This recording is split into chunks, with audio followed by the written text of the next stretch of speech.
Shalom, selamat malam Bapak Ibu Saudara-saudari yang dikasihi Kristus. Kita kembali lagi dalam renungan tengah minggu. Renungan kali ini berbeda dari renungan-renungan biasanya karena saya akan membawakannya dalam format audio saja. Untuk itu saya mengajak Bapak Ibu semuanya bisa menyiapkan Alkitab bukunya. Dan sebelum kita mulai renungan ini, mari kita berdoa terlebih dahulu. Kami berterima kasih dan bersyukur untuk anugerah-Mu dalam hidup kami Tuhan. Dan sebentar kami akan mendengarkan renungan dan membaca firman-Mu. Biarlah Kau bukakan telinga dan setiap hati kami untuk mendengarkan dan merenungkannya, sehingga kami boleh dikuatkan melalui renungan ini. Terima kasih dalam nama Yesus yang berdoa. Haleluya. Amin. Ayat renungan kali ini terambil dalam Habakuk 3 ayat 17 dan 18. Saya ulangi lagi dalam Habakuk 3 ayat 17 dan 18. Bisa dibuka di Alkitabnya Bapak Ibu masing-masing. Saya bacakan, sekalipun pohon ara tidak berbunga, pohon anggur tidak berbuah, hasil pohon zaitun mengecewakan, sekalipun ladang-ladang tidak menghasilkan bahan makanan, kambing domba terhalau dalam kurungan, dan tidak ada lembu sapi dalam kandang, namun aku akan bersorak-sorai di dalam Tuhan, beria-ria di dalam Allah yang menyelamatkan aku. Nah, Bapak Ibu, arti kata dari Habakuk dalam bahasa Ibrani adalah memeluk. Jadi kalau dikatakan Nabi Habakuk berarti Nabi pemeluk gitu. Kenapa dikatakan Nabi yang memeluk? Mungkin karena Habakuk ini orang yang saking sayangnya dengan Tuhan, atau karena saking banyaknya pergumulan yang Habakuk hadapi dengan Tuhan gitu. Jadi ada dua hal kemungkinan itu. Kemudian dalam kitab Habakuk ini juga terdapat hal yang unik gitu. Apa saja hal yang unik bisa dibuka di dalam Alkitab Bapak Ibu masing-masing. Pada pasal 1 dan 2 di situ terdapat dialog antara Habakuk dan Tuhan gitu. Kalau Bapak Ibu baca nanti setelah renungan ini, bahwa dialog tersebut adalah merupakan protes Habakuk terhadap Tuhan mengenai kejahatan dan ketidakadilan yang sedang terjadi gitu. Bahkan ada bagian ayat yang menyebutkan bahwa Habakuk ini sampai menantang Tuhan gitu. Menantang Tuhan bagaimana? Dikatakan di situ bahwa bagaimana Tuhan yang Maha Kudus dapat bertoleransi dengan kejahatan, atau dapat bertoleransi mengenai kejahatan-kejahatan yang sedang terjadi. Itu di pasal 1 dan 2. Dan kemudian di pasal yang ketiga atau pasal yang terakhir, kemudian Habakuk berdoa gitu. Berdoa agar Tuhan menggenapi rencananya di tengah-tengah bangsa yang sedang tertindas, itu bangsa Israel yang sedang tertindas. Dan kemudian Tuhan memberikan penglihatan pada Habakuk di pasal yang ketiga ayat 3 dan 4.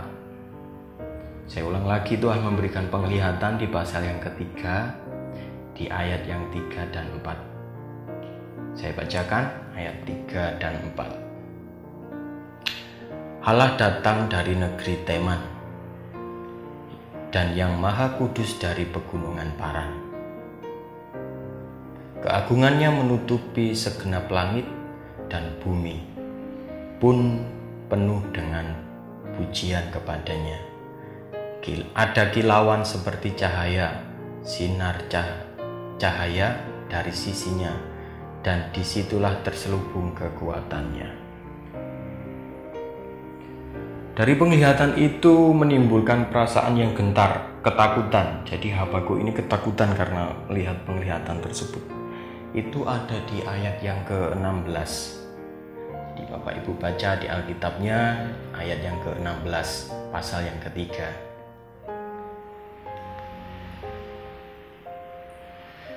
Ketika aku mendengarnya, gemetarlah hatiku mendengar bunyinya, menggigillah bibirku, tulang-tulangku seakan akan kemasukan sengal, dan aku gemetar di tempat aku berdiri.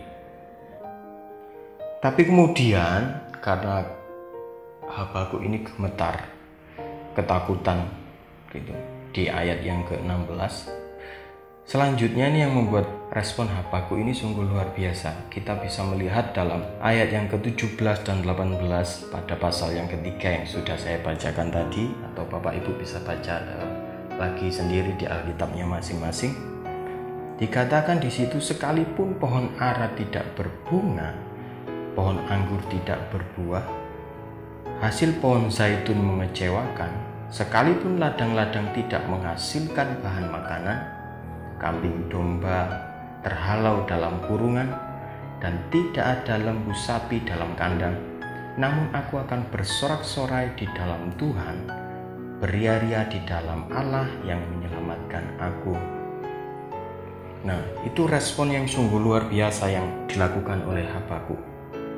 Dari kitab ini, atau dari teks ini, dari kitab Habakuk ini, mengajarkan juga kepada setiap kita agar bersukacita di dalam Allah, walaupun dalam tubuh kita atau kehidupan kita itu penuh dengan kesusahan, seperti yang Habakuk alami. Bangsanya sedang tertindas dan dia melihat banyak hal yang penuh dengan duka cita. Di ayat yang ke-17, pohon anggur tidak menghasilkan buah, pohon ara tidak berbunga, tidak ada kambing domba di dalam kandang. Itu. Tapi responnya sungguh luar biasa. Jadi teks ini mengajarkan kepada kita agar bersukaria di dalam Allah, walaupun dalam tubuh kita atau kehidupan kita yang sekarang ini penuh dengan kesusahan atau mengalami kesusahan. Habakuk bersukacita karena dia yakin bahwa Allah lah yang menyelamatkannya. Jadi renungan kita pada hari ini, sasarannya kenapa Habakuk bisa bersukacita seperti itu? Kenapa Habakuk bisa bersukaria? Habakuk bersukaria itu karena dia yakin bahwa Allah menyelamatkannya. Nah, itu bisa mengajarkan juga untuk setiap kita bahwa jadi sasaran sukacita kita adalah karena Dia Allah yang menjadi juru selamat kita. Kenapa Dia Allah yang menjadi juru selamat kita? Karena sesungguhnya Allah lah yang berada di balik jalannya sebuah peristiwa yang kita hadapi saat ini. Gitu. Ia yang mengendalikan dan Ia tahu kemana jalannya sejarah kita atau peristiwa yang sedang terjadi ini, dan Ia tahu kapan peristiwa ini akan berakhir. Jadi dari renungan ini saya ingin mendorong Bapak Ibu untuk menguatkan iman Bapak Ibu. Apapun keadaannya, marilah kita bersukacita karena Dia Allah yang menyelamatkan kita. Dalam renungan ini juga saya tampilkan beberapa pertanyaan. Yang pertama, apakah hal yang menghalangi Anda bersukacita? Kelemahan fisik, finansial, atau keadaan ekonomi, atau hal-hal lainnya yang mengganggu Anda sehingga Anda tidak bisa bersukacita? Bisa Bapak Ibu sharingkan dalam kelompok kesan masing-masing. Kemudian yang kedua,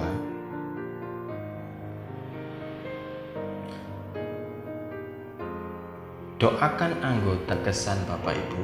Setiap anggota kesan Bapak Ibu, doakan setiap anggota kesan Bapak Ibu. Biarlah di saat hidup yang terasa sulit dan tak menentu, iman setiap anggota Kesan Bapak Ibu tetap teguh dan kuat di dalam Tuhan, karena Dialah sumber kekuatan dan keselamatan kita. Jadi dua hal ini bisa Bapak Ibu kerjakan dalam kelompok Kesan, bisa berdiskusi apa saja yang menghalangi, kemudian berdoalah bagi mereka, saling doakan dalam setiap anggota Kesan. Renungan itu saja yang bisa saya bagikan. Biarlah setiap renungan ini boleh menguatkan setiap kita. Tuhan Yesus memberkati. Mari kita berdoa. Kami bersyukur, kami berterima kasih, kami boleh mendengarkan renungan, dan kami boleh membaca firman-Mu. Biarlah apa yang kami baca dan kami renungkan boleh menguatkan setiap kehidupan kami. Terlebih lagi Tuhan di masa-masa yang sukar ini.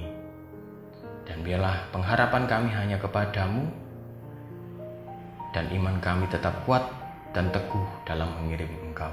Terima kasih, dalam nama Yesus kami berdoa mengucap syukur. Haleluya. Amin.